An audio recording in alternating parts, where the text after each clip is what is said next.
Olá, bom dia. Os casos de feminicídio sempre assustam muito e trazem muita insegurança. Mas, apesar de tudo, a gente pode dizer que os casos este ano ainda estão menores que a média do ano passado. E é sobre isso que nós vamos conversar no programa de hoje. Quem veio tomar café comigo nessa manhã foi a diretora da Casa da Mulher Brasileira aqui no Maranhão, Susan Lucena. Bom dia, Susan. Bom dia, Elda. Bom dia a todos e a todas. É sempre um prazer estar aqui dialogando contigo, trazendo informações, porque a prevenção acontece através da informação e é uma das principais ferramentas que a gente tem de combate à violência contra a mulher. Pois é, eu iniciei dizendo que a gente teve até agora um número mais comportadinho do que o do ano passado. Esse número não é muito alto, apesar da estatística mostrar que ele está menor do que no ano passado? Sim, porque todas as mortes, elas são de mulheres e todas as vidas importam, né? Então a gente trata cada caso de feminicídio com a sua importância e a gente reforça muito a prevenção. Porque tem muita gente dizendo assim, aumentou os direitos, as mulheres estão denunciando mais, mas as mulheres estão morrendo. Mas as mulheres que estão denunciando não estão morrendo. As mulheres que estão sendo vítimas de feminicídio são as mulheres que não vão à delegacia, que não pedem uma medida protetiva. E a gente sempre que sai um feminicídio, a primeira coisa que a gente faz é colocar no nosso banco de dados e ver se essa mulher passou por algum lugar. E ela não passou. Então tem muitos casos na zona rural, tem muitos casos que são potencializados pelo uso de álcool e drogas. A gente finalizou maio comemorando porque a gente estava com 13 feminicídios, uma redução de 52% comparado ao ano passado. Mas a gente já esperava o mês de junho, festa junina, consumo de álcool e drogas, aumento do número de casos de violência e aí uma potencialização desses números. Então a gente já teve agora no mês de junho 6 feminicídios. Seis, né? Mas 6 comparados... pro mês inteiro, né? Comparado com o ano passado, que a gente fechou com 69, então a gente tem... A gente ainda tem o que comemorar, né? A gente está vendo que as políticas estão chegando, estão sendo descentralizadas. A deputada, que é secretária Abigail, tem se preocupado nessa descentralização, diálogo com as secretarias municipais, potencialização dos serviços. O governador Carlos Brandão determinando que seja ampliado o número de casas da mulher maranhense. Então, tudo isso faz com que esses serviços consigam alcançar as mulheres. E a gente tem circulado todo o Maranhão, delegada Casum, delegada Wanda, então a Segurança Pública, a Secretaria de Estado da Mulher. Tem toda uma rede protetora, Patrulha Maria da Penha. Olha que a gente está com 19, está ampliando para a 20ª agora. Então, assim, a tendência é que os serviços cheguem mais próximos da população e assim as mulheres possam se sentir mais encorajadas. Por quê? Mulher tem medo.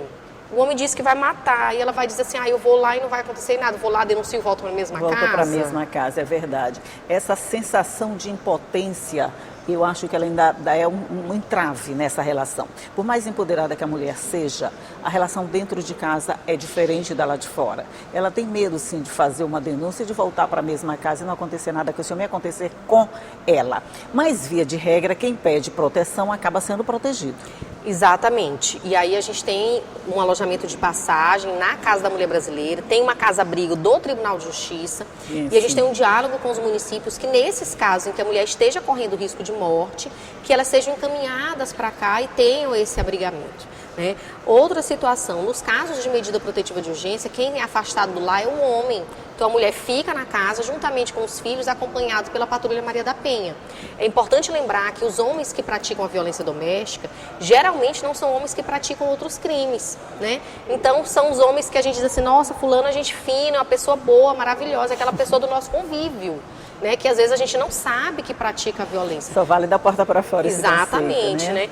Então, assim, quem conhece o relacionamento é quem está dentro do relacionamento. Então a gente precisa ouvir, porque a violência ela acontece entre 4 paredes e ela é silenciada por muitos anos. Então quando a mulher consegue romper o silêncio e hoje ela vê uma rede organizada, articulada, isso potencializa para que ela possa fazer a denúncia, para que ela possa pedir a proteção devida. Normalmente, esse perfil que você traçou aí, bem, normalmente um homem que é violento em casa, que pratica violência doméstica, ele não tem esse perfil violento com outros crimes, outras ocorrências fora de casa? Exatamente. Eu estou atualmente, inclusive, na presidência do Conselho Penitenciário e a gente tem muito acesso a todos os homens que estão presos no estado do Maranhão, inclusive os homens que praticam violência doméstica, estupro e feminicídio.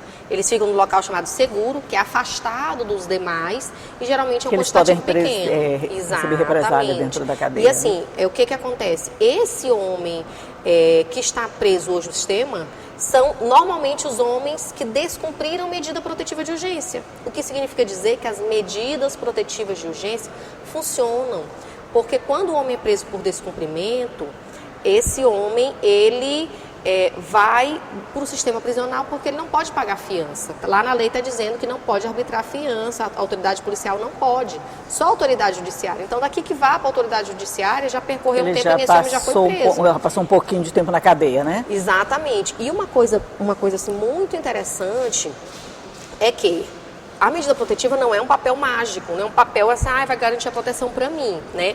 A medida protetiva, quando o homem, recebi aqui minha medida, o homem mandou uma mensagem, você precisa ir à delegacia informar que ele mandou uma mensagem, porque nem mensagem ele pode mandar. Por quê? Porque ele manda a mensagem, aí não acontece nada, aí isso não funciona. Liga, não acontece nada. Aí ele se aproxima e diz assim, isso aqui não funciona não. Ele vai testando os limites até onde ele pode chegar. Então, o primeiro limite é dizer, olha, eu estou indo na delegacia que você descumpriu a medida. E é isso que acontece, Lúcia? Em alguns casos, né, tem mulher que diz assim, mas eu estava com a medida e ele se aproximou, mas e aí? Você informou para a delegacia? Lá a delegacia não tem bola de cristal, não tem como saber. Então tem um aplicativo maravilhoso chamado Salve Maria Maranhão. Apertou o botão, a polícia vai para o georreferenciamento e faz a prisão em flagrante. Nos casos em que se tem ameaça, em que tem uma violência, histórico de violência física, já se pede a tornozeleira eletrônica. Então hoje são muitos os mecanismos, né? Uma das dificuldades que se tem, por exemplo, tem uma mudança muito constante de números de telefone, né? Principalmente na classe D e E, as pessoas ficam 2 meses, aí perde a linha, adquire outra linha, então acaba dificultando muito o contato. E em algumas situações, porque hoje a medida protetiva já pode ser, o homem pode ser citado pelo próprio WhatsApp, né? Então, quando não consegue passar o endereço da forma correta, quando não consegue passar o número correto, tem uma dificuldade de encontrar o homem. Então, a gente sempre diz, se você passou um endereço e não foi localizado, passar o endereço do trabalho. Então, já teve homem que ficou durante um tempo, né, sempre que iam na casa dele ele não estava, não conseguiam contato. E aí foram no trabalho, aí ele foi citado. Então, assim, é importante fazer esse acompanhamento. Hoje tem medidas que saem em 30 minutos até. A média legal são 6 dias. Mas se a mulher entrou com pedido de medida protetiva, tem alguma dúvida, precisa de alguma informação, pode entrar em contato com o Instagram da Casa da Mulher Brasileira, a gente responde a todas as mensagens, a gente se preocupa em dar esse acompanhamento, ou pode ir até a Casa da Mulher Brasileira. Pois é, nesse caso, quando a mulher está muito, vamos dizer, muito atrapalhada, sem saber para onde correr, sem saber o que pode ser feito, ela pode correr imediatamente para a Casa da Mulher, sem se avisar, sem nada, pode chegar lá e pedir ajuda. Tem mulher que acha que para passar pelo serviço precisa passar na delegacia. Não, eu posso pedir medida protetiva sem fazer boletim de ocorrência. A única obrigação é quando tem o caso da violência física, porque precisa fazer exame de corpo de delito, etc. Eu posso fazer o atendimento psicossocial na casa, através do Centro de Referência Atendimento à Mulher de São Luís, sem precisar passar por nenhum órgão, sem denunciar. Eu posso me fortalecer, romper essa violência, a dependência emocional, né, compreender a violência psicológica e aí então denunciar. Né? Então, são vários os caminhos. Eu posso ir à defensoria para poder pegar informação, posso fazer contato com a ouvidoria da Secretaria de Estado da Mulher, obter informações, eu posso ligar para o 180 e obter informações. Pois é, são muitos os canais em que você pode pedir ajuda, qualquer mulher pode pedir ajuda, mas você diria que esses canais todos, esses mecanismos todos, a mulher já tem conhecimento disso? As mulheres, de uma forma geral, salvo as exceções, mas de uma forma geral as mulheres sabem o que tem que fazer, sabem o que podem, né? Não o que tem, o que podem. Não sabem. E por uma questão, inclusive, de ordem emocional, a mulher trava. Na hora de... Ela pode ouvir, e são várias... Outro dia, uma amiga que estava fazendo doutorado, e assim, que ela Susan, está acontecendo isso, eu ligo para quem? Nessa hora, a gente trava. A pessoa não sabe. A gente que está o dia todo falando 190, 190, isso. A gente sabe. Mas as outras pessoas podem ouvir, ela sabe que existe o serviço, mas naquele momento ela trava, ela não sabe a quem fazer, a quem procurar. Então a gente fala assim, na dúvida, Casa da Mulher Brasileira, vá até lá, tem todos os serviços, tem todos os órgãos, mas por incrível que pareça, muitas mulheres também não sabem do que funciona na Casa da Mulher Brasileira. A gente fala, né? Mas sempre fala aquela história assim, a delegacia. Aí a mulher sabe assim, não, lá tem a delegacia, né? Então acaba ficando, que é o principal serviço que nós temos. Eu acho que a gente fica focada na delegacia. Eles acham que ali tem o policial, ali tem a segurança. E ali, né? A delegacia da mulher traz aquela sensação de segurança, vamos dizer. Então, o primeiro serviço existente, então tem essa potencialização. Então, mas assim, quando a gente começa a gente tem ido muito às comunidades. A juíza Lucelena acabou de fazer uma atividade grande na zona rural. Na zona rural, sei. Então, a gente está o tempo todo descentralizando as informações. Ok, nós vamos fazer um rápido intervalo aqui, é só o tempo da gente tomar um cafezinho, que a gente fala demais, mas a gente vai tomar um cafezinho, tomar uma água e volta para conversar, um minutinho só.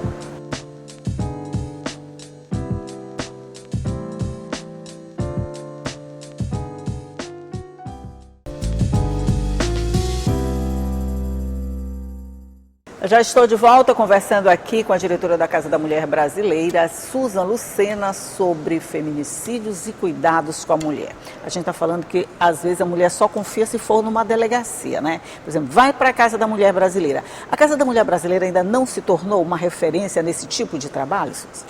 Já é uma referência, inclusive a nível nacional. Sim. Né? A gente só tem 7 casas em funcionamento e a casa hoje que tem o funcionamento de forma mais ampla, com mais serviços, é a Casa Mulher Brasileira de São Luís. A gente tem o departamento de feminicídio, a gente tem a Patrulha Maria da Penha. Em breve, a gente está trabalhando para que até agosto o IML esteja funcionando também na casa, para fazer exame de corpo de delito das mulheres lá. Quer dizer, ela não precisava mais se deslocar mais. Exatamente. Então, a gente tem sempre trabalhado para ampliar e fortalecer todos os serviços. Você sempre brinca assim, eu sou a síndica, né? Então a gente está lá, todo mundo que está, a juíza tem um projeto, vamos lá, doutora Lúcia, a delegada Wanda tem um projeto, a delegada Kazumi, a promotora Selma, as defensoras. Então, o tempo todo a gente está fazendo ações conjuntas. Imagina o que é trabalhar 6 anos em um órgão, a gente vai completar agora em outubro, 6 anos. Bom. E assim, a gente Você está lá desde que começou, né, Suzy? Exato, desde a construção. Desde a construção. Deixa eu te começar. Que eu era secretária adjunta na época.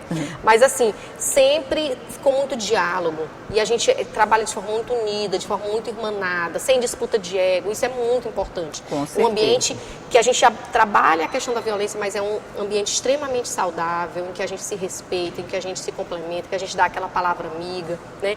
Então a gente está o tempo todo para ampliar e melhorar esses serviços. E a mulher que chega lá pedindo socorro, pedindo ajuda, ela é sempre tratada, recebida por outra mulher? É uma equipe feminina que cuida dela? 90% da equipe da casa é feminina, né? A gente tem homens também, porque inclusive para a questão de imprimir força, tem muito homem que vai para partir para cima da delegada, né, das escrivãs, então assim, tem também para exercer essa força.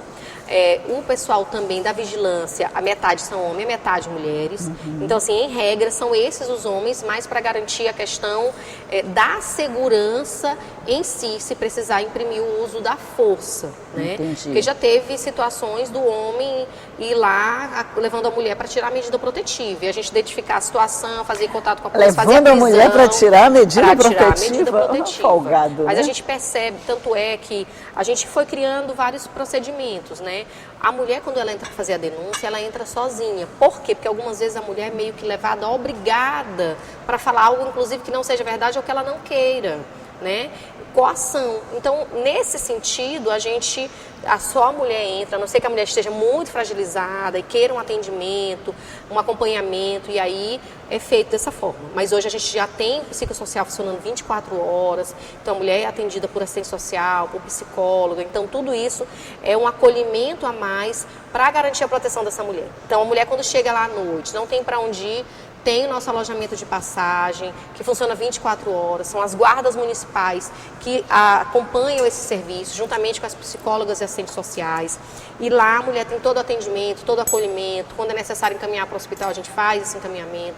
Porque geralmente a mulher, quando vai para o alojamento, ela já vem machucada, né? E quando ela sai de lá, a gente tem a preocupação de que ela saia com cestas básicas, né? A gente faz, claro, o estudo da necessidade daquela mulher, sim, né? Sim. Nesses casos, normalmente, ela está com filhos? Sim, normalmente com filhos. e com a roupa do corpo, e às vezes sem até documentação. Tem situações em que a mulher vai ter um filho, e aí para ir buscar o filho a gente precisa de um mandado de busca e apreensão, a gente precisa de uma determinação judicial para que essa criança seja retirada, porque a polícia não pode entrar sem uma determinação judicial. Então, né? Muitas mulheres acabam fazendo contato com alguém da família para trazer os filhos. Então, a gente faz esse acolhimento da mulher juntamente com os filhos. E aí a gente faz todo um trabalho conjunto, né, tanto da parte socioassistencial quanto psicológica. Por quê? Porque a mulher quando vem, tem muitas mulheres que vêm tão fragilizadas, tipo assim, eu vou sair, vou pra onde? A lei determina que o homem seja afastado, mas tem mulher que não se sente segura. E ela não se sentindo segura, vou pra casa de um parente, eu acho melhor, ou então não me sinto segura de jeito nenhum, a gente encaminha pra casa abrigo, então a gente analisa todas as situações. A gente está falando de mulheres de uma forma geral e dessa falta de autoproteção, mas quando a gente pega quase crianças, o caso que aconteceu em Caxias que me chocou muito, uma menina de 15 anos e um menino, vamos dizer, de 18 anos. Como é que se explica uma situação dessa, Susan? O machismo e o patriarcado que está estruturado na sociedade, né? Então, os homens são ensinados desde cedo que eles são os donos do relacionamento, que a opinião que vale é a deles e que eles não aceitam que as mulheres terminem com ele. Imagina o que a gente está vivendo agora, Neymar sendo aplaudido porque assumiu uma traição. Se fosse eu ou tu assumindo uma traição, como que seria? Né? A gente seria achincalhada, apedrejada na rua. Nada, rapaz, né? Então, a gente vive numa sociedade que trata homens e mulheres de forma diferente. Então, o homem acha que ele é dono mesmo, que ele tem que ser da forma que ele diz, e ele não aceita o fim do término da relação. Ser rico e famoso, então pode tudo. Então... E o pior, eu acho que esses casos... Olha a Luísa Sonza, que não teve... surgiu um boato de uma possível traição, que depois se comprovou que nem existiu, e ela teve crise de pânico, foi achincalhada, ameaçada de morte nas redes sociais. E é famosa, imagine, né? Então, assim, a gente vive numa sociedade hipócrita, né, infelizmente, que trata a mulher de uma forma inferior, como se a mulher tivesse que ser submissa, né? E as pessoas distorcem, inclusive, argumentos, até argumentos bíblicos, dizendo que a mulher tem que ser submissa ao homem. Na Bíblia tem dizendo isso? Tem, mas tem dizendo assim como o homem, e o homem precisa amar a sua mulher assim como amou a igreja. O que o homem fez pela igreja? Morreu pela igreja, mas o homem está fazendo o quê? Matando a mulher. Né? Então tem que analisar direitinho para poder entender o contexto de cada frase. Mas e assim, a gente só pega o que interessa pra gente, o que dá certo para usar, né? Aí voltando ao caso de Neymar e da Luísa Sonza, quando um homem faz isso, um homem famoso faz isso, e que de alguma forma ele é, vamos dizer, elogiado por aquele comportamento, ele tá passando para frente essa mesma bola. Como é que a gente pode parar uma bola dessa se ela é chutada assim com essa força toda por alguém que tem um poder tão grande? E por homens e mulheres, aplaudido por homens e mulheres. A gente precisa fazer a seguinte análise. A gente vive numa sociedade em que se diz que é da natureza do homem a traição. Né? De onde é que vem a questão de que a mulher só pode se relacionar com o homem? Vem da criação da propriedade privada. Para que o homem pudesse passar para os seus herdeiros legítimos, ou seja, os havidos fora do casamento, não. Mas os herdeiros, eu vou trancar aqui a minha mulher e ela só vai se manter relação sexual comigo, só vai ter filhos meus e eu vou manter o patrimônio com a minha família. A ideia foi essa. Enquanto isso, os homens podiam se relacionar da forma que quisessem. Não é que fosse da natureza, se divertir lá fora e construir o patrimônio aqui dentro, Tanto né? Se a gente for pegar até usos de anticoncepcionais, né? Quem é que usa? Mulher. Tem vários anticoncepcionais masculinos. A maior parte dos homens desconhecem. Eles não gostam nem de vasectomia. Não, gente, que faz num dia, no mesmo dia já tá tudo ok. A gente vai fazer uma cirurgia, fica lá um tempão. Então, assim, Então, assim, são muitas as situações que a gente precisa analisar todo o contexto. Quando a gente naturaliza isso, de que é da natureza do homem, de que é assim mesmo, a gente vai reforçar. Sabe o que é que está no dicionário dizendo que é honra? Né? Aí tem dizendo a honra é a forma de agir, não sei o quê. Aí está dizendo a castidade feminina, a virgindade. Então, diz que isso é honra também. Então, como é que a gente está impondo uma honra que ela prende as mulheres, que ela oprime as mulheres? E aí é por isso que vem a questão da legítima defesa da honra, de dizer o quê? Ah, ele matou ela, mas nossa, ela merecia, imagina, ela traiu ele, ela não prestava, e o pessoal é mesmo, né? Tanto Elda, que está assim, tá caminhando para que a gente tenha um tipo penal exclusivo do feminicídio. O que é o feminicídio hoje? O feminicídio é uma qualificadora do homicídio. Então lá eles vão dizer se foi feminicídio ou não. Mas agora existe um movimento para que diga que é um tipo penal isolado, ou seja, não vai ser uma qualificadora do homicídio, vai ser um crime chamado feminicídio. E nesse crime já não vai ter mais a opção, porque tecnicamente já vai se analisar de que foi um feminicídio. Porque embora tecnicamente diga foi um feminicídio, o júri vai lá e diz não foi, absolve, sabe? Então a gente precisa modificar muitas coisas para a gente poder melhorar. Muita coisa já melhorou, de longe a gente já vê. A gente jamais poderia pensar estar sentadas aqui hoje falando sobre isso, com toda a certeza. Mas o que me intriga mais, as mulheres já sofrem todo tipo de preconceito, mas mesmo assim a gente ainda dá razão para muito preconceito, né? A gente não é muito solidária com o sofrimento feminino, não, né? Mas a gente foi criada para a rivalidade feminina, a gente foi criada para disputar entre a gente.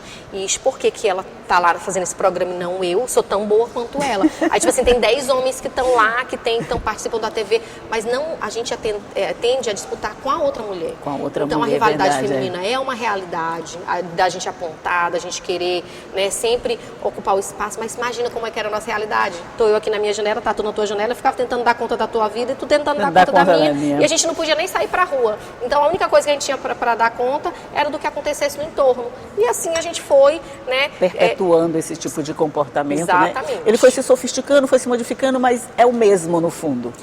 Hoje a gente já começa a falar de sororidade, a gente já começa a agir dessa forma, a gente já começa a mudar muitas formas de agir, de pensar, né? A gente começa a entender algumas situações. Eu precisei que minha sobrinha me dissesse, hoje ela formou em medicina, né? E ela disse, tia, a autoestima do homem precisa ser encapsulada. E eu fui analisar isso, eu disse, é mesmo, a gente tem uma baixa autoestima o tempo todo. Né? O homem, tu olha assim, o homem tá gordo, careca, não sei o quê, mas ele se acha bonitão. E ele vira pra mulher e diz, tu tá feia, acabada, e tu olha pra mulher, a mulher tá bonita e o cara tá... E tu fica assim, meu Deus. Então, assim, a imposição da estética, a imposição... Então, são várias as situações dos contextos sociais que a gente precisa analisar. Um homem gordo se acha bonito. Muito. Agora, se ele olha a mulher gorda, ele não acha bonita. É incrível, né? Como são duas coisas para ver. Mas só voltando aqui um pouquinho para a questão desse aumento de número de crimes. São João é um período bem fértil, vamos dizer, para esse tipo de acontecimentos. Mas quando ele é longo assim, ele já é caracterizado mesmo como esse período que não oferece muita condição de segurança? As forças de segurança estão em todos os arraiais, tanto é que as violências não estão acontecendo lá em si. Sim. Os períodos festivos, porque a gente tem vários períodos festivos, Carnaval, São João, festas de fim de ano. Então a gente sabe que nesse período, nesses 3 períodos, a gente vai ter um aumento do número de casos de violência e se aumenta a violência, aumenta o feminicídio. Então São João está em desvantagem porque o período é maior, né? Porque Carnaval a gente tem um pré, mas o período lá é 5 dias, 6 dias. Na Bahia chega a 2 semanas. Mas o nosso São João, além de lindo, é muito longo, né? É bem longo. Mas assim, a gente vê a potencialização nos finais de semana, né? Porque as pessoas, não existe um feriado prolongado. Então, de segunda a sexta... Mas a gente vive em estado de festa. Mas de segunda a sexta tem uma redução maior, né, da ida aos arraiais. Então a gente vê a potencialização sexta, sábado e domingo. Pode prestar atenção que quando sai notícia de feminicídio é sexta, sábado e domingo. Está vinculada ao consumo de álcool e drogas. É verdade. Mas assim, mesmo com esse aumento bem aqui, desses 6 casos horríveis, a previsão de vocês é que esse ano feche em queda, como no ano passado? Ano passado teve o aumento generalizado no país todo por diversas situações. O Fórum Brasileiro de Segurança Pública elegeu 3 contextos que potencializaram essa violência. A falta de investimento público nas políticas para as mulheres, o discurso de extrema-direita e a pandemia. Então, a gente teve a potencialização em decorrência desses 3 fatores. Agora, a gente teve uma ampliação das políticas para as mulheres, ampliação de casas da mulher brasileira, de casas da mulher maranhense, de recursos. Então, a gente começa a ter uma potencialização das políticas voltadas para as mulheres. E aí, a gente começa a ver uma articulação de serviços. O 180 voltou a funcionar, então outros serviços, e aí a gente começa a ver uma diminuição. E também a diminuição dos discursos de ódio contra as mulheres. É verdade. Então nós vamos ficar aqui torcendo para que da próxima vez que você venha aqui, lá para o final do ano, me diga que esses números caíram, que a gente fez como Como 22 entregou para 23, nós vamos entregar 23 para 24 com uma redução de números de feminicídios, se Deus quiser. Com certeza a gente luta para isso, e para que isso aconteça é muito importante que, se alguma mulher esteja sendo vítima de violência, você possa denunciar. Ligue 190, a mulher não precisa denunciar, qualquer pessoa pode denunciar, e não deixe essa mulher sozinha, não aponte o dedo, estenda a mão, porque ela precisa do seu apoio para romper e sair desse ciclo de violência. E só para lembrar, em brigas de marido e mulher a gente mete a colher assim, tá, gente? Pode ficar com sua colher aí na mão, qualquer briga que tiver, mete a colher assim e ajuda essa mulher. Depois a gente agradece. Susan Lucena, muito obrigada mais uma vez por estar aqui comigo para conversar aqui nessa mesa. Eu que agradeço o convite de sempre. Obrigada a você aí do outro lado que está com a gente, que já sabe que todo dia 9 horas eu estou aqui esperando você para dar informação, para tomar café, para deixar o seu dia bem informado. Tchau e até a próxima.